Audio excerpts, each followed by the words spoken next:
एक छोटे से गांव का नाम श्यामपुर था, जहां एक साधारण परिवार का व्यक्ति मोहन रहता था। मोहन बहुत ही ईमानदार और मेहनती किसान था, लेकिन पिछले कुछ वर्षों से उसके जीवन में कुछ भी ठीक नहीं चल रहा था। खेती में लगातार नुकसान, पारिवारिक समस्याएं और आर्थिक तंगी ने उसे पूरी तरह से निराश कर दिया था। उसने अपनी मेहनत में कोई कसर नहीं छोड़ी थी, लेकिन फिर भी उसे कभी सफलता नहीं मिल रही थी। वह सोचता, क्या जीवन में कभी कोई खुशियाँ आएंगी? क्यों मेरे जीवन में इतनी समस्याएं हैं? इसी तरह के विचारों में डूबे हुए एक दिन मोहन को पता चला कि गांव के पास एक सद्गुरु हुआ है, जो सत्संग कर रहे हैं और अपनी दिव्य शिक्षाओं से लोगों का जीवन बदल रहे हैं। गांव में चर्चा थी कि सद्गुरु के सत्संग में जाने से मानसिक शांति मिलती है और जीवन के कटे उत्तर मिल जाते हैं।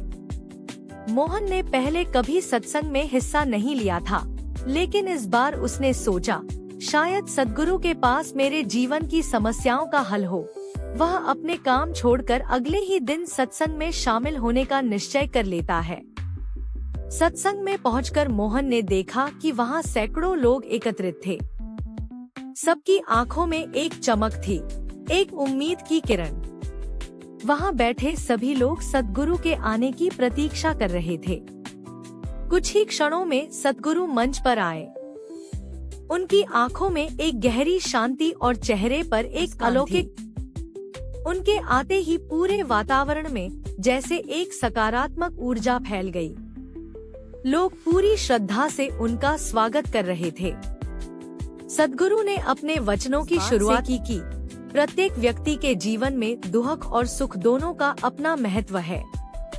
दुख हमें सिखाते हैं कि हम अपने भीतर झांकें, अपनी कमजोरियों को समझें और अपने आत्मविश्वास को बढ़ाएं।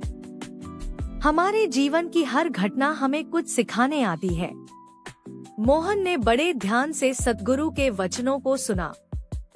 सद्गुरु ने कहा, हम अपने जीवन की समस्याओं को अक्सर बाहर के कारणों पर थोपते हैं, लेकिन वास्तविकता यह है कि समस्याओं का हल हमारे भीतर है। जब हम खुद को बदलने का प्रयास करते हैं, तो धीरे धीरे हमारे बाहर की दुनिया भी बदलने लगती है। अगर हम खुद को, अपने विचारों को, अपने दृष्टिकोण को बदल लें, तो परिस्थितियां भी हमारे अनुकूल होने लगती हैं। गुरु के वचनों ने मोहन के हृदय में गहरी छाप छोड़ी।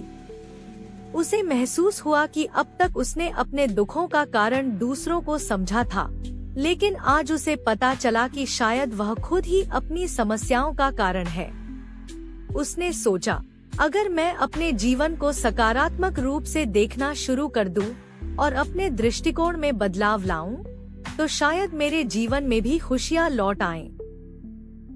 सत्संग के बाद मोहन ने सोचा कि वह सद्गुरु से व्यक्तिगत रूप से मिलकर अपने जीवन के सवालों के उत्तर पूछे। वह सद्गुरु के पास गया और बोला, गुरुजी, मैं एक साधक और मेरे जीवन में लगातार समस्याएं चल रही हैं। मैंने हर संभव प्रयास किया, लेकिन सफलता नहीं मिली। कृपया मुझे बताएं कि मैं अपने जीवन को कैसे सुधार सकता हूँ।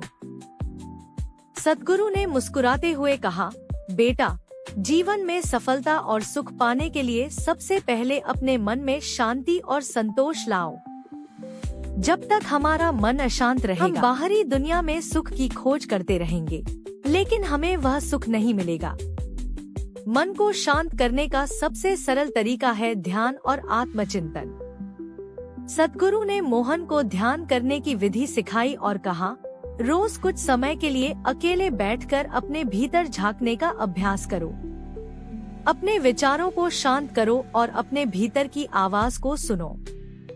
धीरे धीरे तुम्हें अपने जीवन के हर सवाल का उत्तर मिल जाएगा।